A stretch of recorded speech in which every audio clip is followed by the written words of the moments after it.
Ya, Dios los bendiga, hermanos, allá en las casas, esperándolos, que estén aquí los que puedan pronto.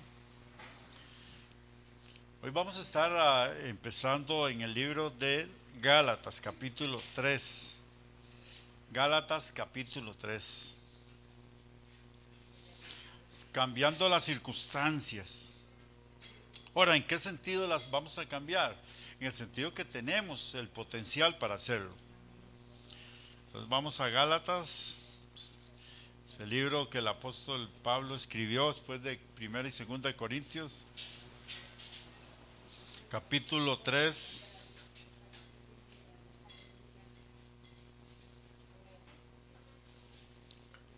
Dice aquí verso 6. Gálatas capítulo 3, verso 6. Aparece un asunto aquí que a veces es mal comprendido. Quiero que entendamos. Creer no significa falta de trabajar. O sea, hay gente que cree que creer es sentarse en una silla y ya. No, creer significa muchas cosas. Creer significa que usted entiende que Dios es todopoderoso. Usted entiende cuáles son sus obligaciones y cuáles son las obligaciones de Dios. Dos cosas. Dice aquí, así que Abraham creyó a Dios y le fue contado por justicia. Ahí ustedes, si quieren, lo pueden estudiar. Y sigue diciendo en el libro de 14 del libro de Génesis. Dice principalmente ahí en el 15, verso 6. Sabed por tanto que los que son de fe, estos son hijos de Abraham. Eso es lo que el apóstol está diciendo, que a Abraham se le hicieron que una serie de promesas a través de pactos de Dios. Así que cuando dice la Biblia que por la fe nosotros nos somos adoptados como hijos de Abraham, o sea, como judíos espiritualmente. Bajo esas condiciones recibimos ¿qué? También la bendición de los pactos. Tanto como eso, en ti serán benditas todas las naciones de ¿qué? De la tierra. Ahora, tenemos que aprender a trabajar eso. Fe no significa que Dios, usted está confiando en Dios y usted espera que Dios, que Señor, yo creo que usted hoy me da la comida. Entonces ya usted no trabaja nada, se queda sentado en la sala. Ahí se pone a ver un programa de televisión y usted dice, aquí estoy sentado tranquilo, contento, esperando que Dios me mande la comida. Entonces usted espera que alguien le toque la puerta y que alguien vaya, Dios mande un ángel a abrirle la puerta para que él traiga y le ponga la comida en la mesa. Pero eso no es así. Cuando usted dice que cree, significa que juntamente con que Dios le provea, Dios le va a dar ¿qué? Los medios para que la provisión de aquello. Entonces ahí es donde muchas veces hemos caído en errores. Por eso dice aquí, y la escritura previendo que Dios había de justificar por la fe a los gentiles, ¿qué dice? Dio de antemano la buena nueva a Abraham diciendo, en ti serán benditas todas las naciones. De modo que los que son de la fe de Abraham son bendecidos ¿qué? Con el creyente Abraham. Porque todos los que dependen de las obras de la ley están ¿qué? Bajo la maldición, pues está escrito, maldito todo el que no permaneciera en todas las cosas en el libro de la ley para hacerlas. O sea, había una imposibilidad automática de cumplir la ley. Si usted fallaba en un solo punto, ya no valía. Había fallado ¿qué? En toda la ley. Dice que por la ley ninguno se justifica para con Dios, es evidente porque el justo por la fe vivirá. Y que la ley dice no es de fe, sino que dice el que hiciere todas estas cosas vivirá por ellas. Ahora, aquí hay a veces una contraposición. Dice el libro de Santiago que la fe sin obras que está muerta, pero aquí dice que las obras no pueden, ¿qué? No es, hacen, hacen que la ley no sea real, la fe no sea real, o sea, no sea funcional. Pero aquí está hablando no de la fe en sí, de las obras que produce la fe, sino más bien de aquello que supera la fe. O sea, me refiero que hay personas que piensan que porque son buenas personas o dan limosnas o dan dádivas o ayudan a la gente, eso los hace que aceptos delante de Dios. Y eso no es así. Lo que lo hace usted acepto delante de Dios, ¿qué es? Entender que es pecador, entender que no puede cumplir la voluntad de Dios por sí mismo siendo pecador. O sea, un pecador no puede ser perfecto. Por lo tanto, necesita de algo que lo haga perfecto, no por su propia condición, sino por un poder fuera de él. Y es ahí donde la obra de Jesucristo vino que a limpiarnos y nos ha hecho que delante de Dios perfectos. Ahora, en base a eso es que trabajamos. Usted trabaja ahí en base a que Dios lo hizo perfecto y santo. En base a eso. No voy a hacerme santo, ¿por qué? Porque no maté, es que yo no le hago mal a nadie. ¿Usted ha escuchado eso? Yo no he matado a nadie, yo no le robo a nadie. Hey, ¿por qué tengo que ir a la iglesia? No, usted no es por lo que haga o no haga, ya usted es pecador por nacimiento. Y si hacemos un recuento, tal cosa no es cierta. De alguna manera le hemos robado a alguien, hemos matado a ¿cuántos? ¿Cuántos han dicho, lástima esos rayos que se pierden, se desperdician? ¿Cuántos? ¿Ah? Uy, sí. Lástima que no le pasó ese trailer por encima. Sea como sea, lo pensó. Sí, así es. ¿Cuántos vecinos usted ha matado? Ah, sí, ahí el corazón. Uy, ese. Ojalá le pase algo. Ya usted lo mató. Ya usted lo hizo pedazos 3, 4 veces. ¿Cuántos vecinos usted ha matado? Dígame. ¿Cuántos enemigos usted ha matado? Muchos, ¿ah? Dice la Biblia que con solo haberlo pensado en el corazón.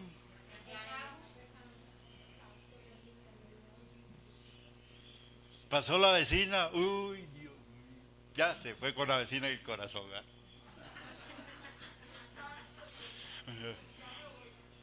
¿Ah? Se fue con la vecina. Sí, esposita, yo usted, solo tengo ojos para usted. Eso es una realidad. O sea, eso es una realidad de todos. Es ahí porque necesitamos a Cristo. O sea, aquí no nos hagamos los super espirituales o super perfectos cuando es mentira. O sea, no podemos negar las realidades porque eso es un peligro. La realidad es que necesitamos de Cristo y del Espíritu Santo totalmente. No es por espiritual que usted necesita del Espíritu Santo. No, usted lo necesita porque somos débiles y somos incapaces de todo. O sea, entre más débiles necesitamos más que es muy espiritual y ahora. No, yo estoy orando porque si no, no puedo hacerlo. Por necesitado. Por eso Pablo aquí está hablando de qué sentido. Está hablando que necesitamos entender la realidad de Dios. Dios nos ayuda. Dice que Abraham salió de Ur de los Caldeos y no fue justificado porque era muy bueno y porque había obedecido a Dios, sino porque le creyó. Ese fue el punto de qué, de arranque. El punto de arranque es creer en Cristo y entender que somos incapaces en nuestra propia verdad, realidad. O sea, es una realidad. Algunos piensan que es un requisito. No, es una realidad. Simplemente es ver la realidad que somos incapaces. ¿Qué más? Vea el verso 14. Dice, para que en Cristo Jesús la bendición de Abraham alcanzase a los gentiles a fin de que por la fe recibiésemos la promesa de ¿qué? Del Espíritu. Y aquí la promesa del Espíritu se refiere al poder, a la persona del Espíritu Santo para poder desarrollar el reino de los cielos aquí. No es algo que yo le estoy diciendo para que usted sea más espiritual, no, se lo estoy diciendo porque es la única manera que lo hagamos.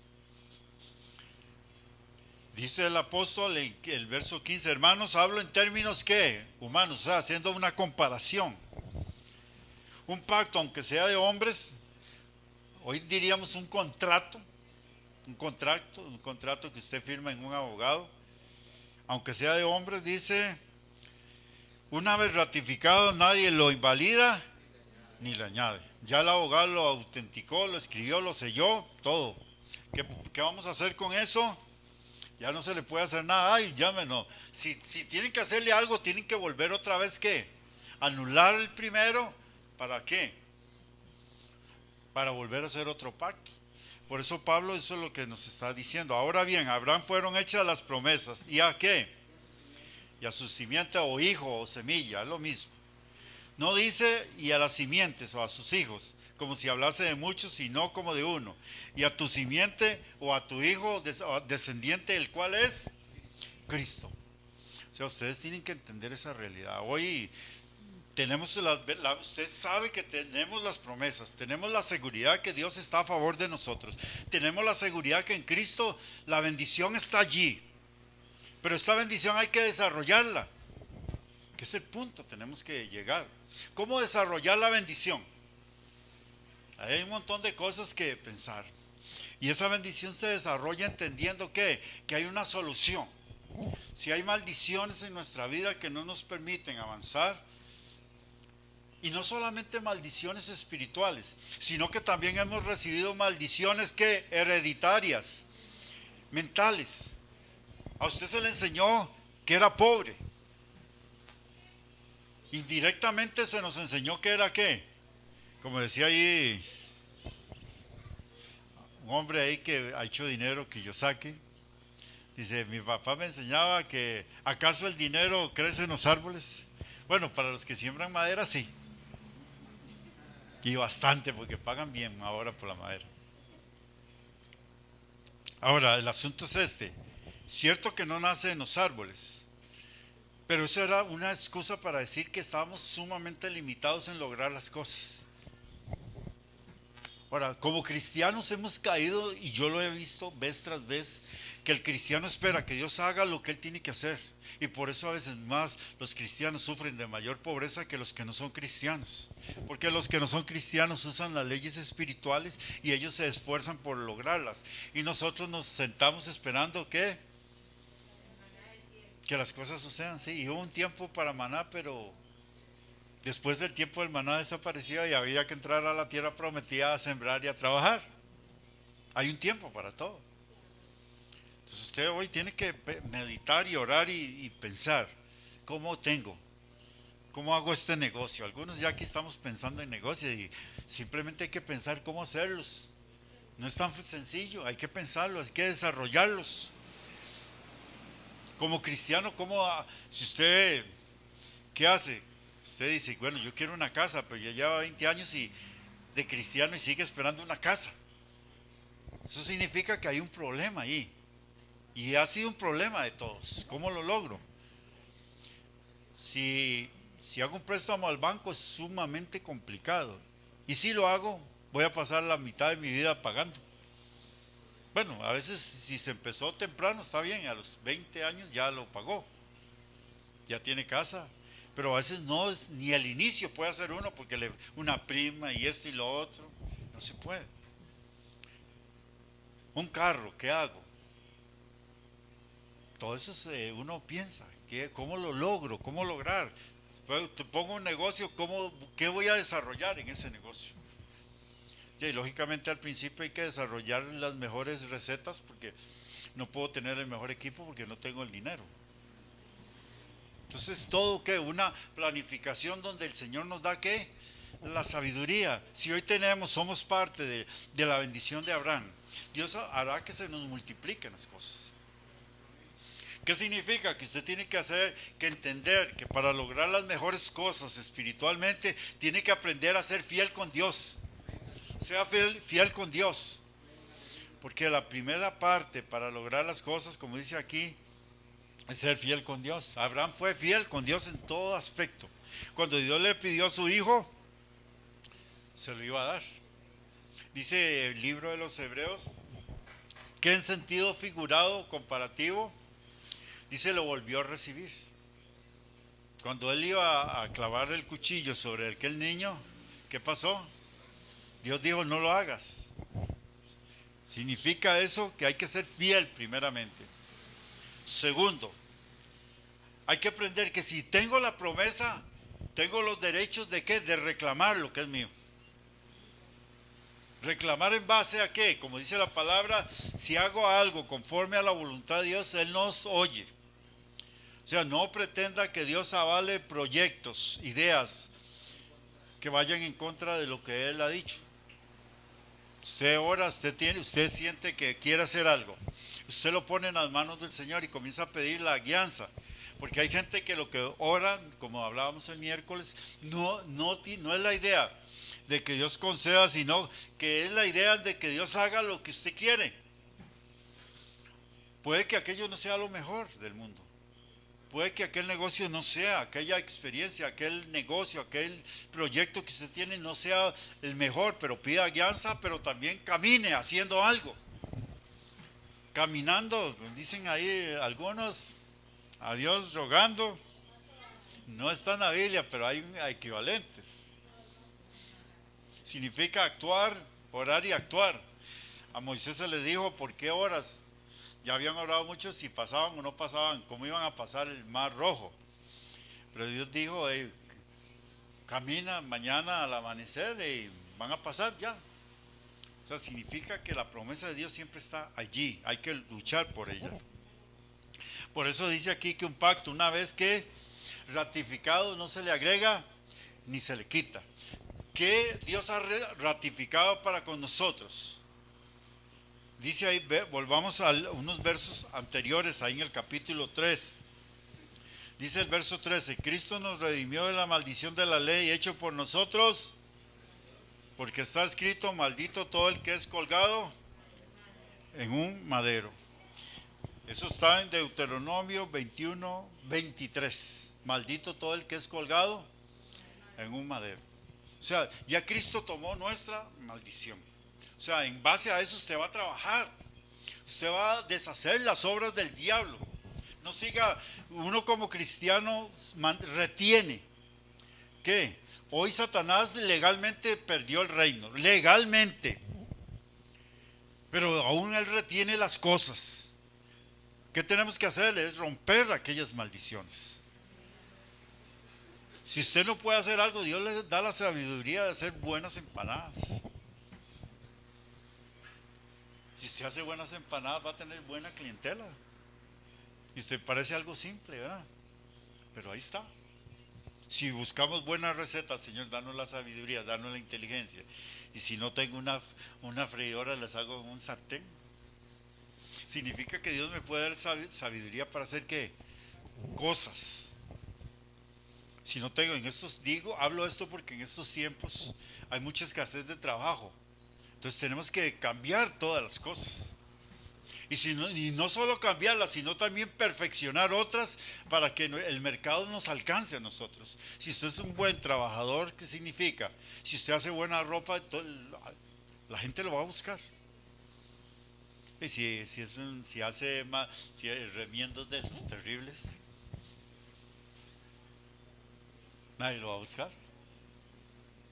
Si hace un pan casero, usted va y sale a vender pan casero, que cuando usted se enoja con el vecino, le tira uno y lo mata, entonces usted lo compró no para tomar café, sino con otras intenciones, ¿verdad? Pero no compre pan casero así, de eso de que está mal hecho para esas malas intenciones, ¿sabes? Pero si usted hace pancito bueno, ahí todo suavecito, esponjoso, y qué rico, ya viene el del pan para tomar cafecito. ¿Qué digo esto? Que hay que buscar esa guianza, esa sabiduría para hacer que todas las cosas. ¿Qué más dice? El verso 17. Digo pues, el pacto previamente ratificado por Dios con Cristo. Ahora, ¿en qué momento fue ratificado? Vea qué importante. Para Dios era importante entrar en pacto con el hombre.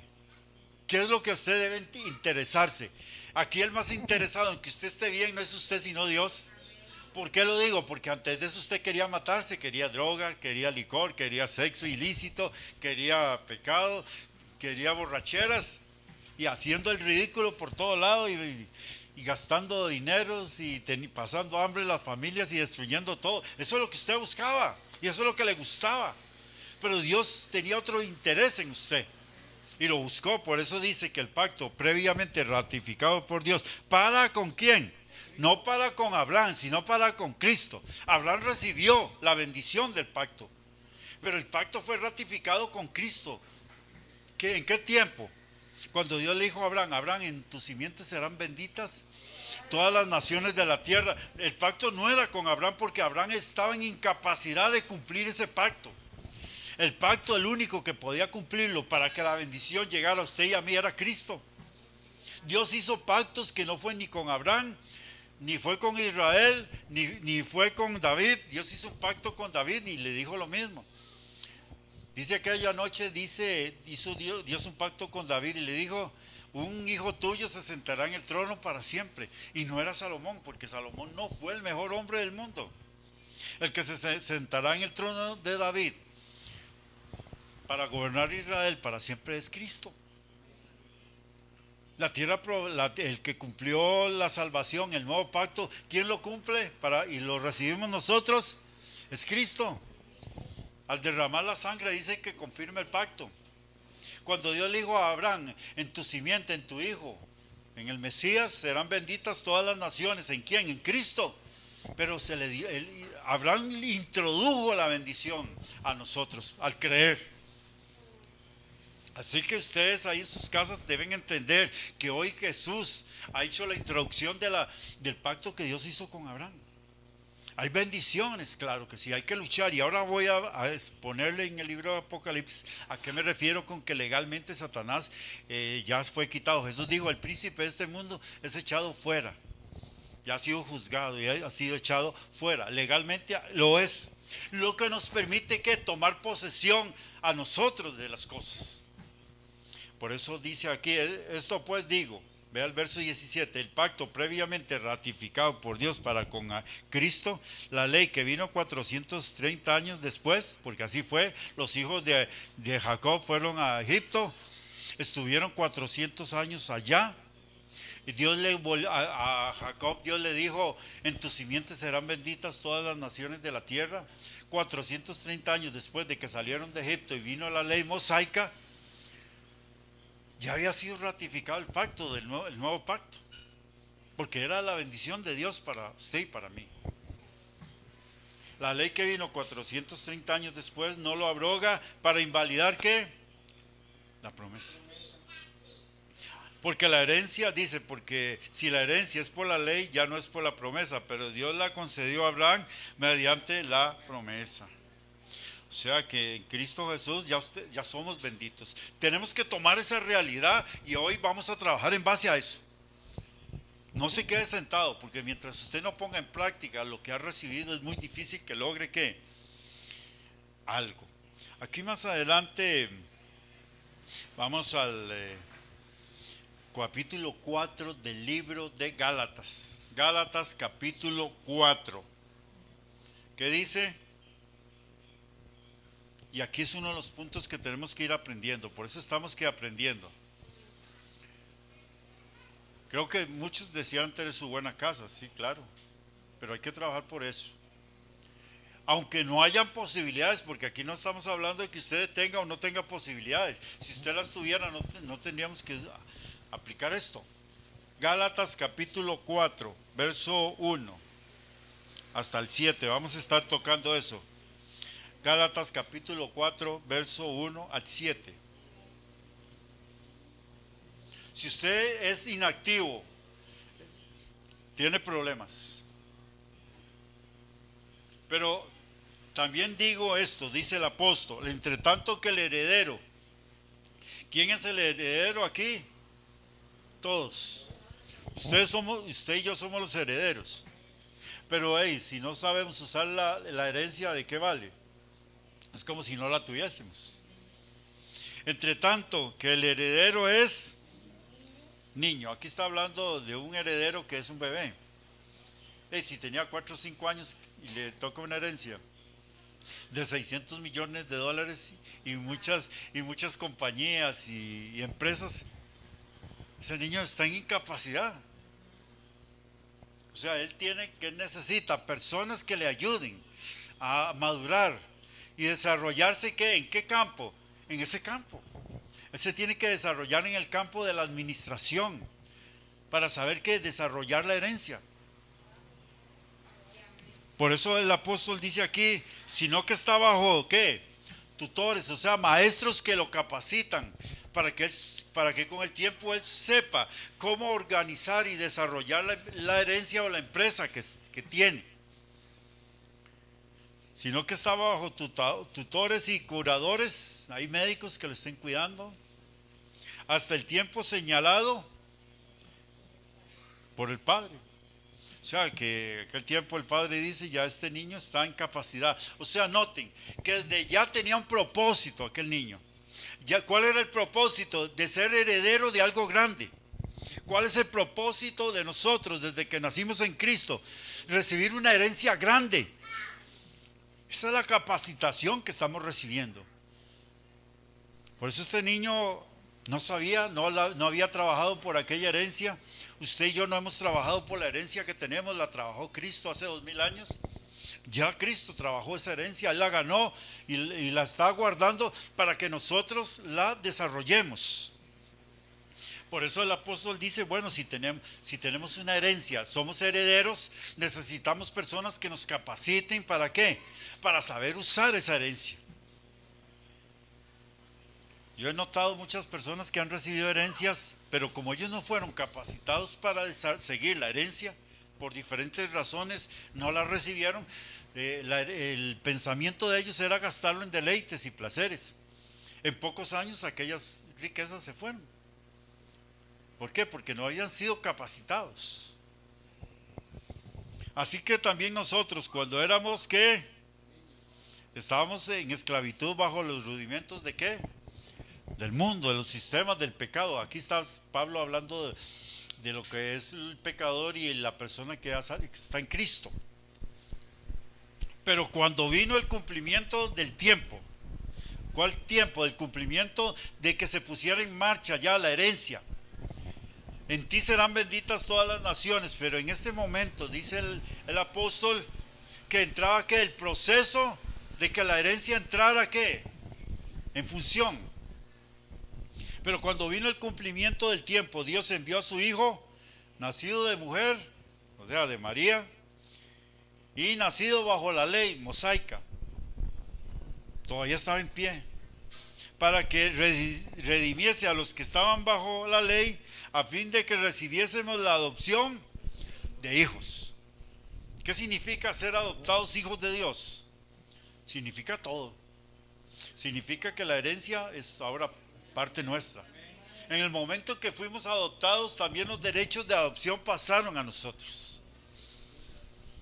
Eso tiene que entenderlo, usted tiene que pararse en esa realidad, orar y luchar por aquello, romper esas cadenas de maldición, decirle Satanás, circunstancias, mente mía, porque hay que a veces decir hasta la mente que se abra. ¿Por qué? Porque a usted le enseñaron así, pero hoy estamos tratando de tener un cambio diferente. Por eso le digo, hay personas que son ricos, perdieron la riqueza y de un momento a otro se van a otro campo y se desarrollan rápido. Porque fueron capacitados para trabajar en ese campo. Hoy nosotros tenemos que ser capacitados ¿para qué? Para ser diferentes. Por eso a veces pasan años antes de uno como cristiano logre comenzar a tener un desarrollo diferente. Aunque sea cristiano, pero está como niño, dice que mientras el heredero sea niño, en nada se difiere del esclavo, porque no tiene la capacidad ni la madurez, que es lo que tenemos que desarrollarnos.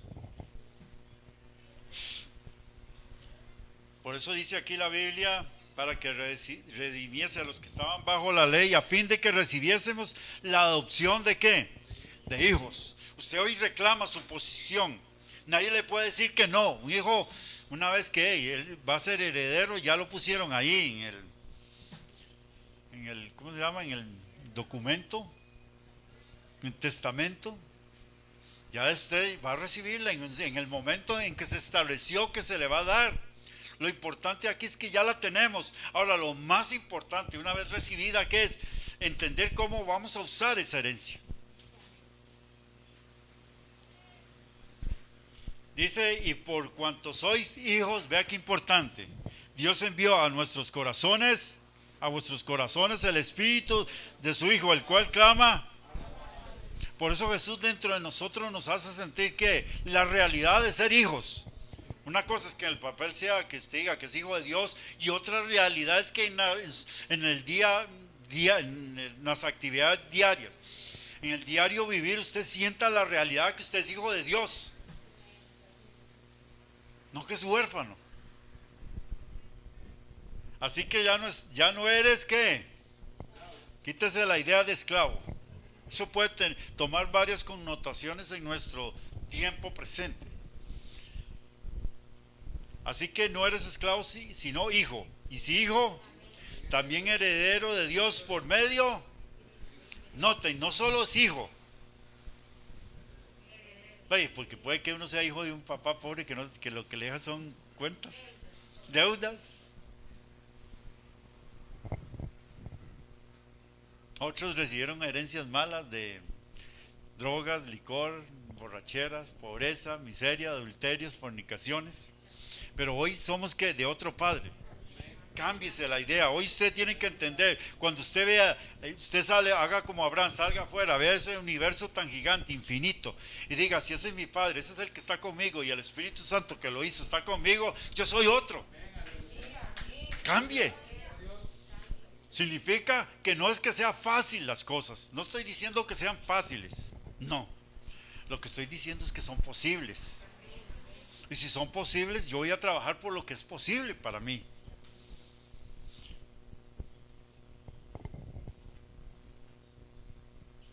Vamos al libro de Apocalipsis. Ya para que usted vea, no vamos a estudiar escatología hoy. Lo que sí me importa de este evento es para que veamos la realidad. O sea,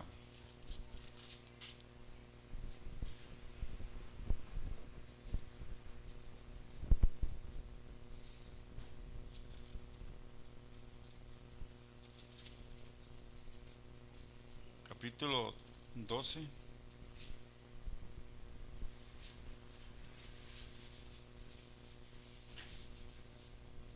Estamos. Apocalipsis capítulo 12. Verso 10, 12, 10, 12, 10.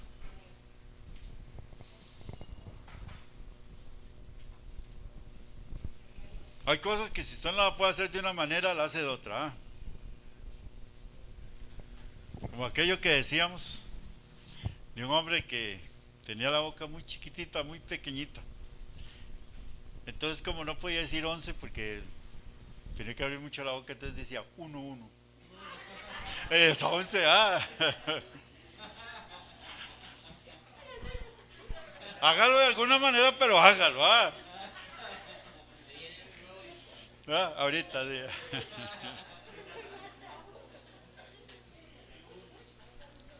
Entonces, ¿qué dice aquí? Entonces,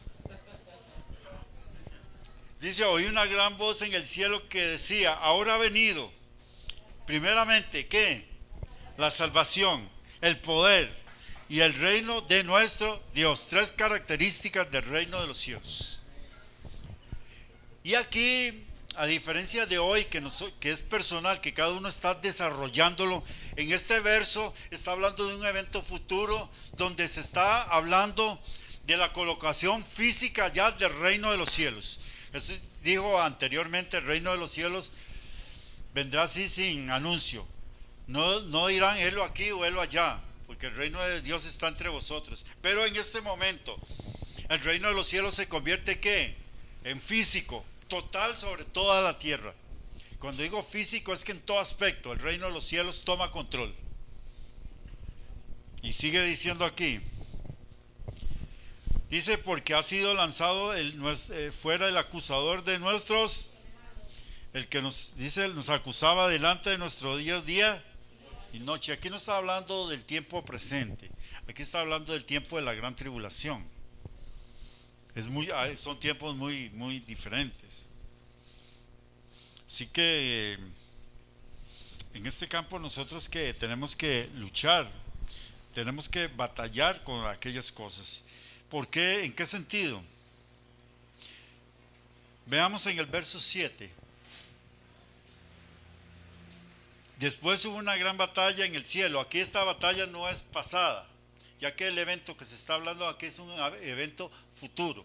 De la batalla del momento inicial, cuando el diablo y sus ángeles fueron lanzados del cielo, no lo sabemos. Posiblemente no hubo ni batalla, simplemente Dios los echó por su poder.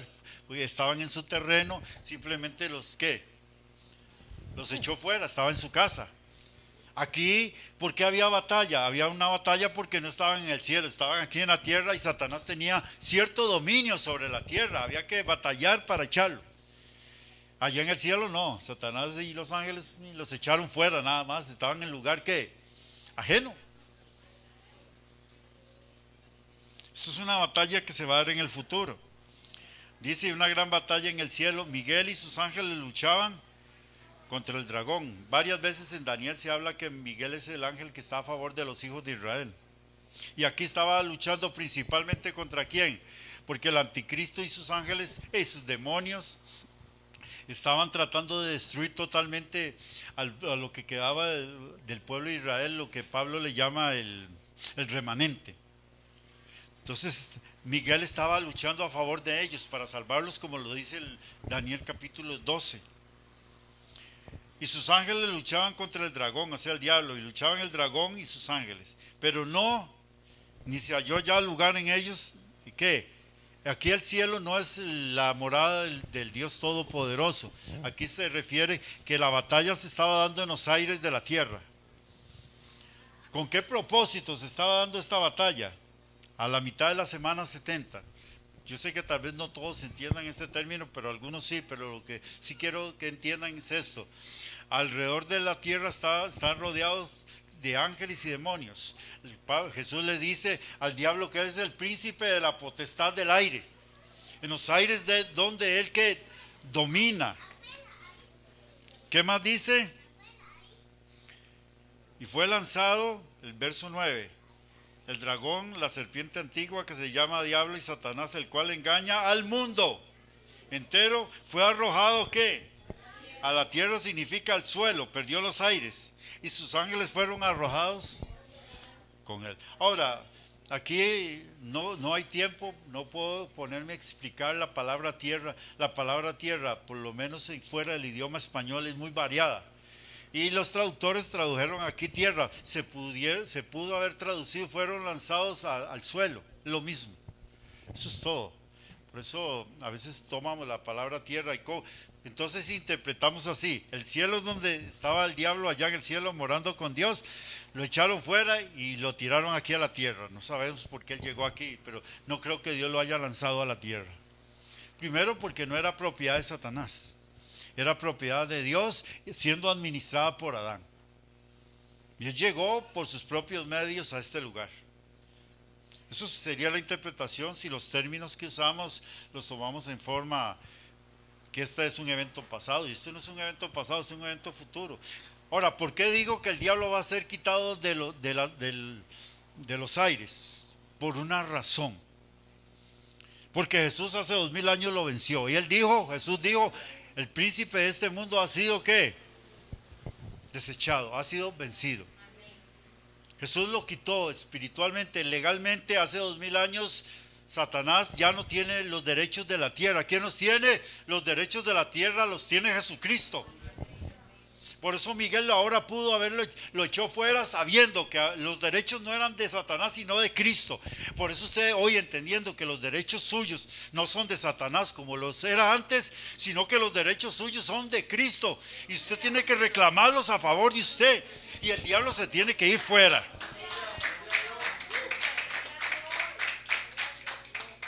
Por eso Miguel aquí tiene el poder para echarlo fuera. Si no, no lo hubieran podido echar fuera. Antes de ser vencido, ¿qué le dijo Satanás a Cristo? todos estos reinos me han sido dados a mí. Adán se los había entregado tristemente. Si me adorares te los doy. Pero Jesús dijo no. Jesús sabía que era el verdadero ¿qué? Heredero. La tierra le pertenecía a Cristo. El primer Adán fracasó, pero el segundo Adán recibía los derechos. Y aquí lo ve usted en Apocalipsis capítulo 5, recibiendo los derechos como el segundo Adán, que en sí era el primero. Dice la Biblia que el primer Adán solo era figura del que había de venir. Por eso aquí dice que Satanás fue arrojado al suelo y sus ángeles fueron arrojados con él. O sea, la potestad del aire la perdió. Por eso él dice que entonces sale con gran ira porque sabía que le quedaba poco tiempo. Sí, el tiempo que le quedaba simplemente después de este momento son 3 años y medio. Poquísimo tiempo. Hoy usted debe entender esa realidad. Ya fue despojado Satanás. Si tiene algo en usted, usted tiene el derecho de orar, reclamar y batallar como Miguel y echarlo fuera de su posición. Ya Cristo lo tomó. Legalmente tenemos el derecho. Tenemos que ponerlo en práctica. Rompamos esas maldiciones que ustedes las conocen muy bien cuáles son. Ustedes saben qué áreas usted está dando tumbos y que las cosas no están funcionando. Tiene que romper eso. Satanás metiéndose en su familia, en sus negocios, rompa eso. Por eso una vez que le quitaron ese poder, una voz decía, el reino de los cielos ya viene desde ese momento colocándose. Y se fue colocando y colocando hasta la segunda venida de Cristo, cuando el reino será total en la tierra. En parte total, porque todavía hay personas que van a pecar, todavía hay personas que van a hacer lo malo. Pero como dice el apóstol, luego el final del milenio, cuando entregue el trono al Dios y Padre, cuando haya suprimido todo enemigo, poder satánico, al diablo, pecado, hombres, todo, entonces le entrega al Padre el dominio del reino. No que dejemos de ser parte del reino, no. Aunque el Padre domina todo, el trono de Cristo, del Cordero y de nosotros seguirá en pie, siendo dirigidos por el Padre. No hay problema, es lo mejor, sabe todo, sabe qué es lo mejor, tiene el poder para ayudarnos a hacer todo lo que es correcto. Por eso vine a este capítulo, para que nos demos cuenta de nuestra realidad. Rompa todas esas maldiciones. Usted ha notado personas que vienen con maldiciones no físicas directamente, sino emocionales. Personas que les cuesta hacer algo, viene un problema, se achicopalan. Ustedes los conocen. Y usted ve que su forma de actuar no es una forma de ser fuerte contra las circunstancias, sino que es una forma débil de enfrentar las circunstancias. Esas personas necesitan que ser libres de esa debilidad en su personalidad. Son personalidades, y si no es otro, puede ser usted mismo. Por eso usted, entendiendo esas cosas, enseña a sus hijos a ser luchadores desde pequeños. No sean sobreprotectores con la idea de que como yo no tuve todo, yo no quiero que mi hijo no pase lo mismo que yo. No. Sí, que tenga todo, pero enséñalo a lograrlo, para que cuando ya usted no esté bajo su tutoría, él ya haya sido enseñado cómo enfrentar la vida. Si no, vamos a tener problemas. Cuando uno lo sobreprotege, ay no, cuidado se cae, uy, cuidado se ensucia, cuidado no hace eso, cuidado me le pegan en la escuela. No, tiene que enseñarlo a luchar, a batallar, tiene que aprender a cómo lograr hacer cambios. Por eso hoy usted, como niño espiritual, no le estoy diciendo que le voy a dar, ni Dios le va a dar todo. Dios le está enseñando a ser una persona valiente, luchadora y de fe para alcanzar las promesas. No espere que Dios lo haga, tengan chiquitos mimados, no, porque se va a enfrentar a las circunstancias. Y si usted mima a sus hijos, después va a tener problemas grandísimos. El niño, no usted, bueno, también le van a dar dolor de cabeza. Enséñelos a trabajar. Ay, pobrecito, ha estudiado mucho. No, ¿cómo que ha estudiado? Sí, es una obligación. Y cuando termine de estudiar, que venga y lave por lo menos el plato que comió. Enséñelo. Si no viera, después va a sufrir ahí de camino, va a sufrir. No importa que usted tenga dinero para darle todo, tiene que enseñarlo. Enséñelo a ser trabajador y luchador. Es lo mejor que usted le puede dar. Por eso Dios en este momento no le da todo, aunque Él tiene el poder para darle a usted un Mercedes en la puerta, un Ferrari en la puerta de su casa. Pero eso es negativo. Tiene que enseñarlo a ser luchador como lo hizo Jesucristo. ¿Será que el Padre Jesús no tenía el derecho de recibir todo? Claro, pero se metía a orar, a ayunar y a luchar y a batallar, porque el Padre lo estaba enseñando. Vamos al libro de Romanos. Libro de Romanos, capítulo 8. Ya casi finalizando, unos pocos minutos. Romanos, capítulo 8. Tienen que enseñar que sus niños tienen que ser fuertes, tienen que aprender. Usted tiene que aprender. No espere que Dios le dé todas las cosas. Después sale con este estribillo. ¿Por qué Dios no me oye? ¿Qué será que Dios no me ama? Está hablando de una persona que emocional y en su personalidad está débil. Decir eso, ¿para qué? La Biblia dice que me amó. En la cruz del Calvario demostró su amor. ¿Por qué voy a poner? Es que Dios no me ama. Tiene que cambiar esa posición. Ya se sabe que Dios lo ama con todo el corazón, sino para qué Cristo murió en la cruz del Calvario. Lo que falta es que usted tiene que ponerse los pantalones, como dicen, amarrarse, ¿qué? Ponerse la faja, pero también en el Antiguo Testamento amarrarse, ¿cómo decía? El cinturón. Tiene que hacerlo. No se ponga a decir que Dios no me ama, Dios no me oye. Yo, una persona que me dice eso, le digo, muchacho, usted tiene como 6 meses un niño, la edad de un niño de 6 meses que está esperando pegarse una lloradita para que le den tetica o biberón. Pero ya se está muy viejo, ya 40 años con bigote y que le van a dar. Es comidita. No lo quiero asustar, ¿verdad? Materialmente usted no está pillado. Si quiere un vaso de leche a veces, porque. Pero no, usted quiere vistecito, ojalá, carnita, arroz, frijol, algo bueno, sí, lomito ahí.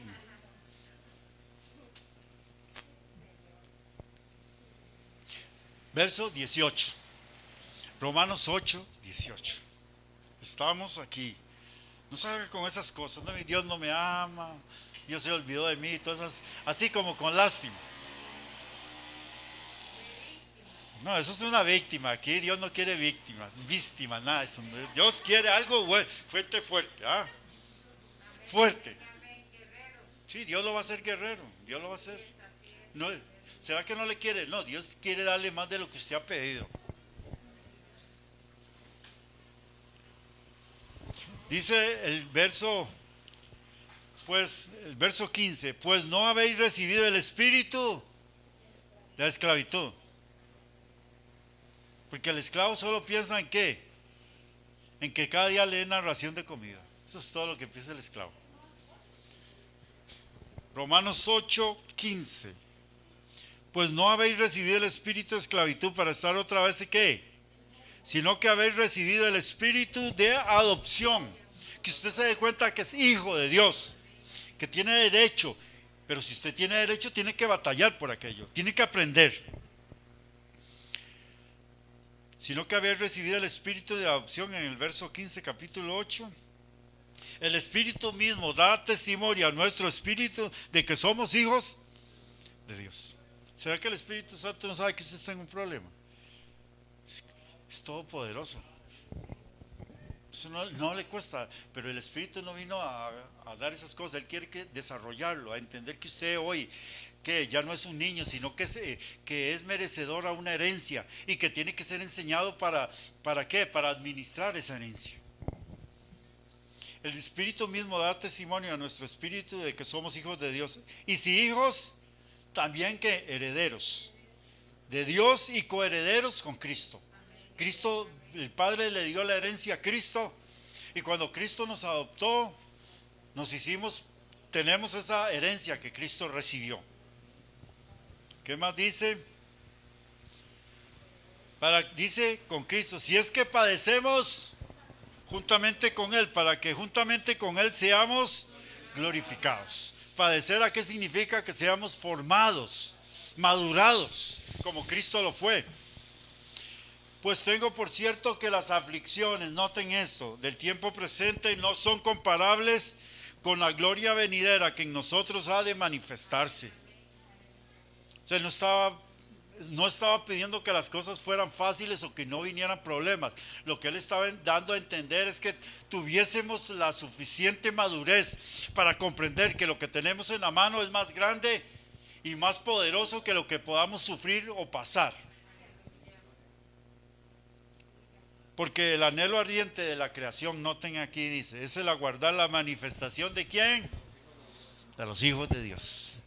¿Por qué esperan la manifestación de los hijos de Dios? En este caso de la iglesia. Porque juntamente con la manifestación de los hijos de Dios, con lo que Adán echó a perder, vendrá la manifestación a través de la restauración de todas las cosas. Porque también la creación misma será libertada de la esclavitud de corrupción. O sea, corrupción significa lo que se deteriora, se pudre, se echa a perder. A la libertad gloriosa de los hijos de Dios. Así como seremos transformados con gloria, así la creación que fue una vez dada para ser administrada por nosotros, será también transformada juntamente con nosotros. Así como Adán, al perder su administración sobre la tierra, todas las demás cosas se deterioraron. Por eso vemos el deterioro de la tierra y de todas las cosas que hay en la tierra. Pero un día que seamos restaurados, lo que se deterioraba será que eterno. Esa es la herencia, esa es la realidad de lo que somos. Porque sabemos que toda la creación gime y aún está en dolores de parto hasta ahora.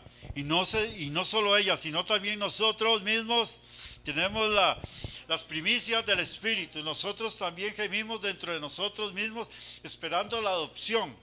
¿En qué momento se da la adopción total? Dice la redención de nuestro cuerpo. El día que seamos transformados, suene la trompeta y nuestros cuerpos sean perfeccionados. En ese momento la totalidad de la herencia de lo que realmente somos desde hoy, no lo que vamos a hacer mañana, lo que somos hoy, será manifestado. Pero hoy tenemos el derecho, hoy tenemos el poder de reclamar, luchar y batallar por lo que es nuestro. Por eso sigue diciendo aquí la palabra: pero si esperamos lo que no vemos, con paciencia entendiendo que va a venir. Así que usted no va a estar en temores, usted sabe que va a venir las cosas. Y por eso tenemos el poder de cambiar todas las cosas. Y en el futuro no solamente las cosas alrededor de nosotros, sino que la creación misma será transformada por la gloria que será puesta en nosotros físicamente, porque aún no vemos lo que realmente somos, dice el apóstol. Así que, hermanos, ahí en sus casas, tiempo de despertar, de clamar y luchar. Cuando usted clama, lucha y batalla, sepa que la mano de Dios va a estar a favor de usted y va a comenzar a desarrollar las cosas. Dios sabrá cómo hacerlo, pero usted tiene que tomar su posición. Vamos a orar. Padre Celestial, te damos gracias en este momento. Muchas gracias. A mis hermanos ahí en sus casas, digan: Dios, en este momento yo tomo posesión de mi casa, de mi herencia. Diga: glorifícate, Dios, en esta hora. Derrama tu poder ahora sobre cada uno de nosotros. Que tu gloria sea manifiesta. Y, Señor, quita de mí todo temor, todo miedo, toda desesperanza y toda flojera espiritual para alcanzar las cosas. Que yo pueda alcanzar las cosas en una posición que estoy. Derrama tu Santo Espíritu desde este momento. Derrama tu gloria. En el nombre poderoso de Jesús.